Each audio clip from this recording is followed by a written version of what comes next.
Hello, Cohort 10. My name is Jessica Gordon, and I am the Program Manager for the AASA Leadership Network. I wish that I was in person with you, but I know you are in exceptional hands with Anne, Maria, and Paloma.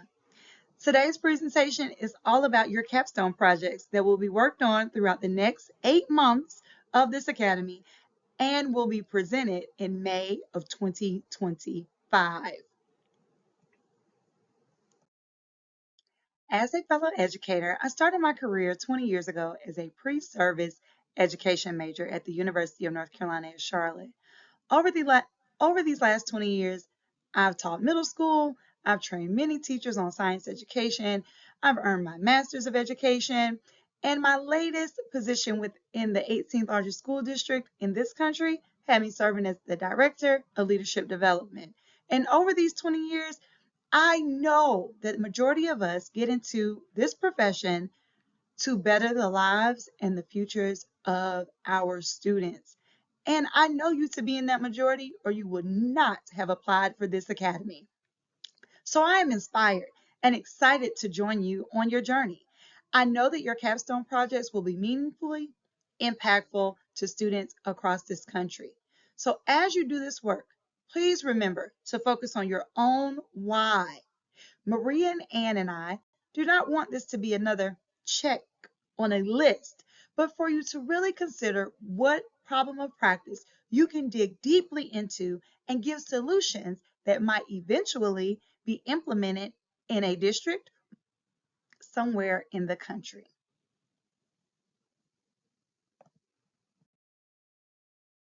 In this video, a video and a video, Avis Williams, who is a graduate of this very program and now the first Black woman to serve as the superintendent of Nolia Public Schools in New Orleans, Louisiana. Let's listen to Avis share more about her experience with the Capstone Project.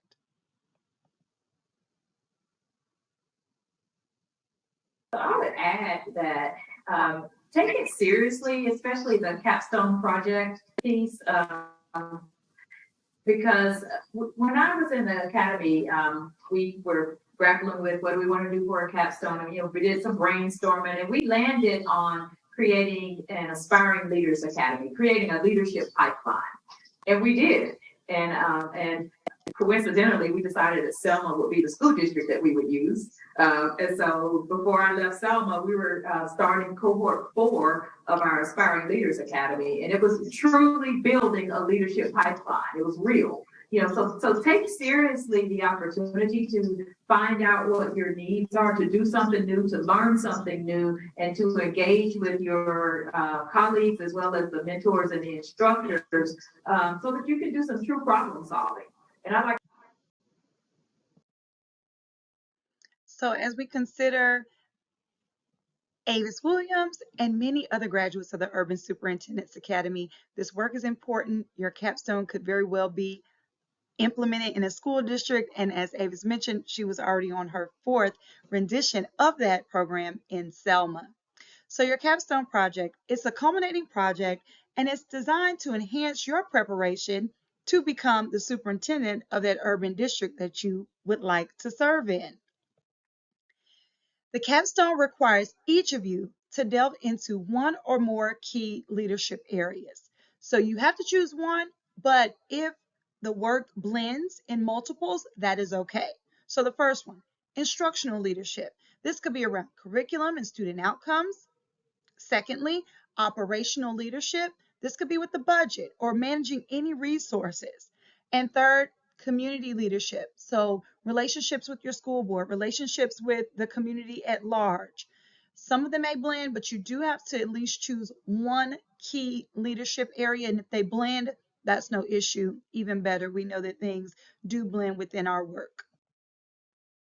So you all will work in a group of 4 people, and you all are in the room together today, and your group will develop a recommended action plan that can help this urban school district address key leadership opportunities. Within the guidelines of your capstone, we want you to propose an action plan to address a current leadership opportunity or challenge in an urban school district. So step 1 is our groupings, And so today, at the end of this presentation, you will find out who you will be working in a group with. Step 2, for you all to meet, discuss, and select a district. Now, someone in your group may already have a problem of practice in mind. That's even better. You'll have an opportunity to discuss, dig deeper, and decide what district you all should choose. Step 3, meet with that urban school district. We would love for you to meet with the superintendent, but we know that sometimes they're very busy. So if meeting with a cabinet member or cabinet members of the school district to share the problem of practice, to let them know that you're going to be doing research and that you will present action steps to them at a later date. Step 4 is to research the leadership challenge. We know that we have to do our research. We can't just talk about how we feel. So yes, you are going to do some research, find that data, find out who's already researching this, if it's a university, what other scholars are already doing this work, and what research you can have to back up your action plan. And then step 5 is to propose those solutions or action plans. The requirements. It requires for you to turn in a paper. So there's a formal white paper as well as an oral presentation that will take place in May of 2025. It is virtual, but we'll be recording it. There'll be other people from AASA as well as other people from the University of Southern California. The School of Education will be there. So we want to make sure that you're prepared for that oral presentation, and your formal white paper will be submitted to Dr. Ott and Paloma in May. So that formal white paper is only 4 pages. I know that many of you have already worked on a dissertation. This is not that. It does need to be 4 pages max. Okay, 4 pages max, as well as an oral presentation that will take place in May. Your white paper, as I mentioned, 4 pages max, and it is to be in the APA format, and it will include the following sections: your executive summary, your background on the problem of practice, your recommended action plan, and then your communication plan. So if it needs to be shared out with the district, if it needs to be shared out with parents, if it needs to be shared out with other paraprofessionals, whatever it is, how are you going to communicate this information and that we're implementing the change? There's also an appendix because we want to know where you found your research. And then there's an appendix 2, which is your individual reflection of your experience. So there's an individual participant overall summary that you will also include and submit.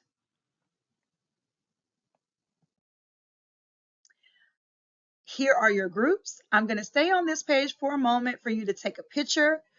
I do not know the exact agenda after this video, but please find time to introduce yourselves to one another, exchange contact information, maybe start a text thread, a group meet thread, WhatsApp, whatever you're using to communicate. If it's email that's best, that's fine as well. But please find time while you're in person to introduce yourselves, get to know each other a little bit better, because you are going to be spending time together during this academy year working on your problem of practice.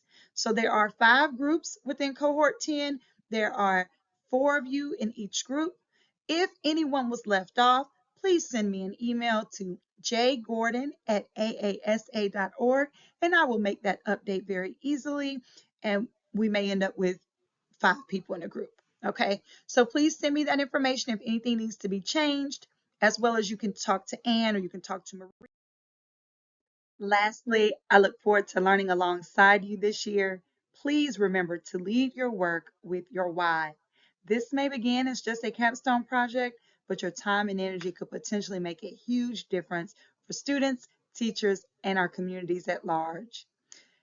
Enjoy the rest of your retreat, and I look forward to seeing you all virtually throughout the year, as well as in New Orleans in March 2025.